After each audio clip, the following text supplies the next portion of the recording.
An unusually cool weather pattern is taking shape for the east over the next several days, bringing some really chilly anomalies for August standards. We're going to break down the details for you for the week ahead. Let's take a look at the overall 500 millibar, and you can kind of see this omega block setup really starting to take shape with this dominating ridge has been pretty locked over the south central states.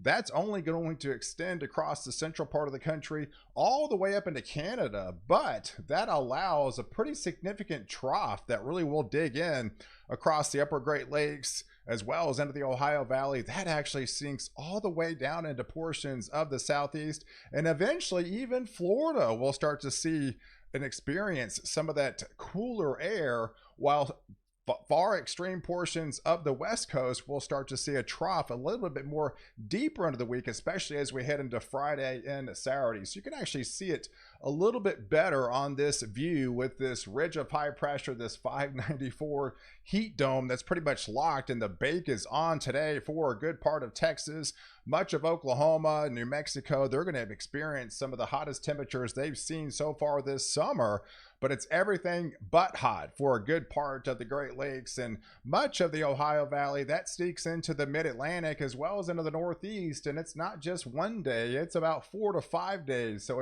you're going to be experiencing some really nice weather. So for today, yeah, you can see where the sinking air is for the deep south, but where we do have, a little bit, kink in the hose, if you will, we are going to be experiencing some showers and thunderstorms across a good part of Montana, back into Wyoming. Those actually sink into eastern portions of Colorado, and then out far extreme portions of the East Coast. Yes, including more rain for today. We saw devastating flash flooding in parts of Connecticut yesterday. One area picked up 16 inches of rainfall with this system, and very catastrophic flooding up there, and that's a trough that will be diving in. So far extreme portions of the East Coast still has more rain, unfortunately, today, but things will start winding down as we get towards midweek. But with this trough, that's the culprit that's going to bring in kind of the northwest flow, the buckle and the jet stream, if you will, and that will dive those cooler anomalies as the lower pressure starts to deepen, and bringing in some of the coolest temperatures they've seen for August. Is actually going to feel more like fall for a couple days for them. And as we head into Tuesday, you can see the temperature anomalies really start to dip as that trough will really start to deepen out there. Some areas 5, 10, even upwards to 15 degrees below average of times. So yes, a brief taste of fall is definitely on the way, and you can actually see what actual temperatures will look like. These are high temperatures on Tuesday, folks. Yeah, that is going to be experiencing some really nice, pleasant conditions for widespread 70s across the Dakotas, drifting even all the way south into Missouri, back into Illinois, Indiana, low 70s. You start sneaking into Ohio and back into Pennsylvania, now we're talking 60s for highs. Yeah, that is not going to feel like summer, folks. Yeah, a brief taste of fall is on the way, and you can definitely see the temperatures start to come down a little bit as we start sneaking in that trough further into the southeast. And eventually, I think by the time we head into Thursday, even Florida gets a brief shot of that cooler air, because if you expand the view, by the time we head into Wednesday morning, you see a lot more greens start to show up in the map. That is your below 10 degree temperature anomalies for a good area. I mean, we're talking anywhere from Wisconsin all the way down into the Gulf Coast. So yes, very nice, pleasant, light conditions, but we are going to be experiencing at least subtle signs of what they call a backdoor cold front. So you've got this ridge that's been dominating heat building over a good part of the central US, and slowly, very slowly, this backdoor front will slowly try to at least eat away, or at least the best they can, and maybe knock some of those temperatures down, maybe even 5 degrees in some of these areas that are experiencing some of those widespread triple digit temperatures for at least for the next couple of days. But yeah, going into Wednesday morning, that's where you're really going to start to feel it in a big way with those temperatures. These are actual temperatures, folks. Yeah, even some 40s start to show up on the map in parts of Ohio and Pennsylvania, West Virginia. So yeah, almost kind of bust out the jackets on Wednesday morning, if you will, with those temperatures really and starting to feel that first crisp, cool fall morning, of the season, even though we still obviously are in summer. So, but breaking it down for you on the precipitation front, yeah, they've had plenty of it in the Northeast. They're still going to get some of it over the next 2 days, but it does tend to start drying out. But we do have a little cool front that's been really kind of draped across Florida. That will keep the showers and thunderstorms alive for them. But outside of that, you've got cooler air back on the backside of that trough that will be coming in for a good part of the east. There's the heat dome over Texas and the good part of the central states where you just have that weakness, a little bit of showers and thunderstorms, terribly not too much to be concerned of over the next several days. And then going into Wednesday, you can see that backdoor front, slowly trying to protrude into the central U.S. while the big trough really starts to deepen across the Northeast, knocking those temperatures down even further. So the feels likes going into Thursday morning, more 40s are going to be showing up on the map of what it actually feels like to the body.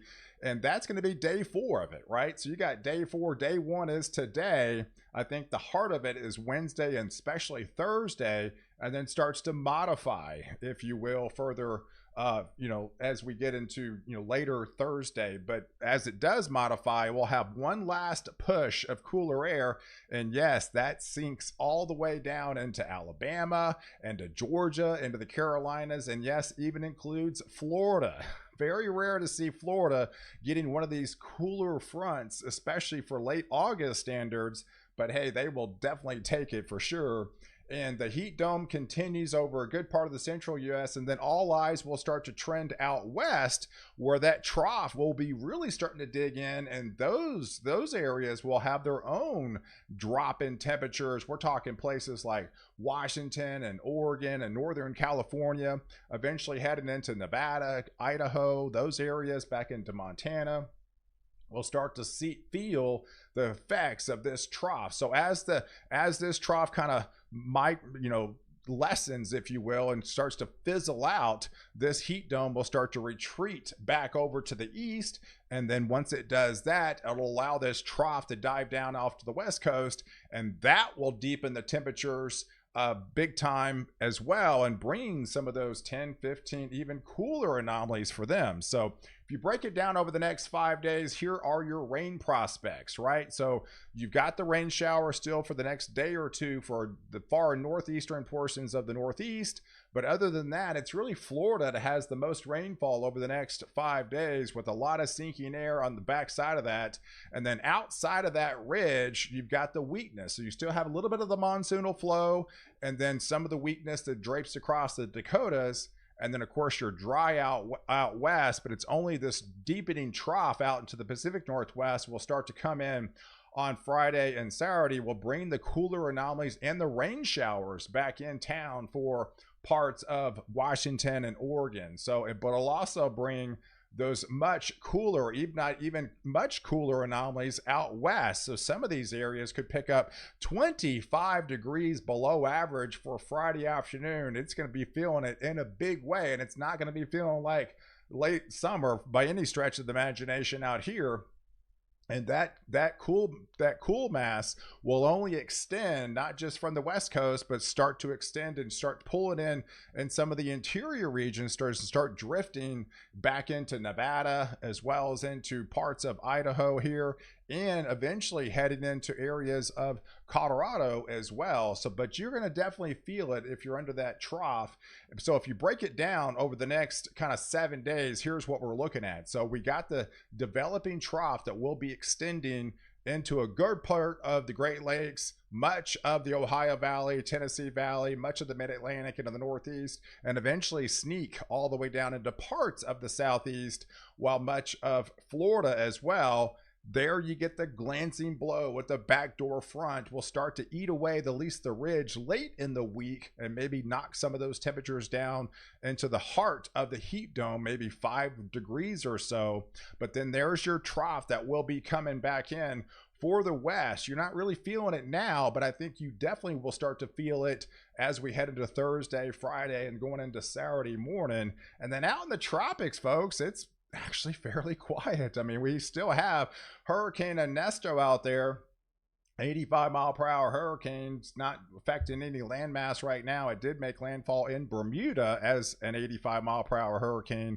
But other than that, I mean, the next 10 days, at least on the ensembles front, and nothing official from the National Hurricane Center either, we're just watching these, you know, tropical waves that are come off of Africa, but nothing really organized or anything like that. So actually kind of fairly unusual even for the tropics, especially because we're expecting a really busy season.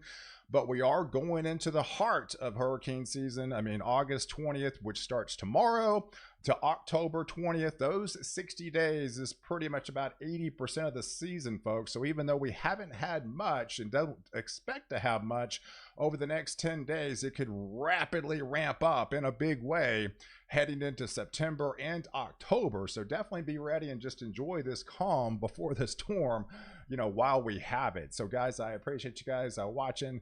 Do like this video, definitely hit the subscribe button, and catch me next update. Wire protect you before and after storm.